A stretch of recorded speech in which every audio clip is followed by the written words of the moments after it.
नेहमीप्रमाणे आधी करूया VPN कनेक्ट. मी केलं आहे. करूया कॅपकट ओपन. सिलेक्ट करूया आपला प्रोजेक्ट म्हणजेच व्हिडिओ. नको असलेला पार्ट डिलीट करा. करूया थोडं स्लोमो.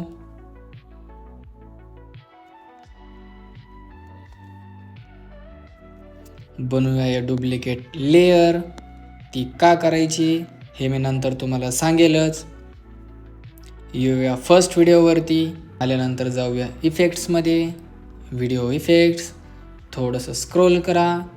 लाईट इफेक्ट्स आणि सिलेक्ट करा गुड रेज नावाचा इफेक्ट, जो की आपण आर्टिफिशियल लाईट बनवणार आहे तो. त्याला करूया ॲडजस्ट. त्यानंतर त्याची सेटिंग्स आपण ॲडजस्ट करूया. टेक्स्चर ठेवूया फुल.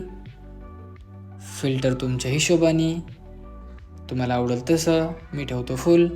त्यानंतर जो लाईट आहे त्याचा ग्लो किती ठेवायचा करूया थोडीशी ॲडजस्टमेंट 65. त्यानंतर ब्लर करूया आपण 0.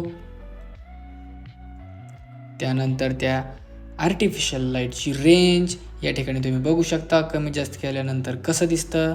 मी ठेवणार आहे 30, जेणेकरून ते नॅचरल दिसले पाहिजे.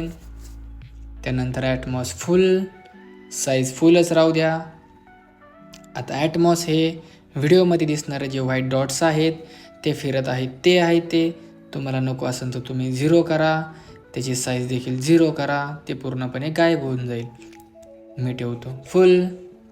त्यानंतर सिलेक्ट. या ठिकाणी आपला आर्टिफिशियल लाईट तर तयार झाला आहे, पण तर देखील तो नॅचरल वाटत नाही कारण लाईट हा फेसवरती जातो आहे.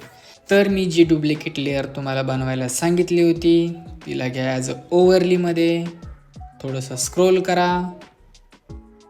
सिलेक्ट करा ओव्हरली. तिला ड्रॅग करा फ्रंटला. ह्यामध्ये एक गोष्ट लक्षात ठेवा, तुमचा फ्रंट आणि बॅक पार्ट हा कट टू कट असला पाहिजे, जेणेकरून तुम्ही त्याचा बॅकग्राऊंड रिमूव्ह केल्यानंतर हा व्हिडिओ क्लिअर आणि नॅचरल दिसेल. करूया ओव्हरलीवरती क्लिक.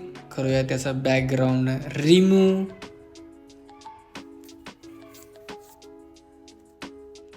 बॅकग्राऊंड रिमूव्ह झाल्यानंतर जो प्रॉब्लेम आपल्याला फेस करावा लागत होता तो म्हणजे लाईट हा डायरेक्टली फेसवरती देखील येत होता. आता तो येणार नाही कारण आपण फ्रंटला त्या व्यक्तीची ओव्हरली लावली आहे, जेणेकरून आपलं लाईट नॅचरल दिसेल आणि फायनल आउटपुट असा काहीतरी दिसेल.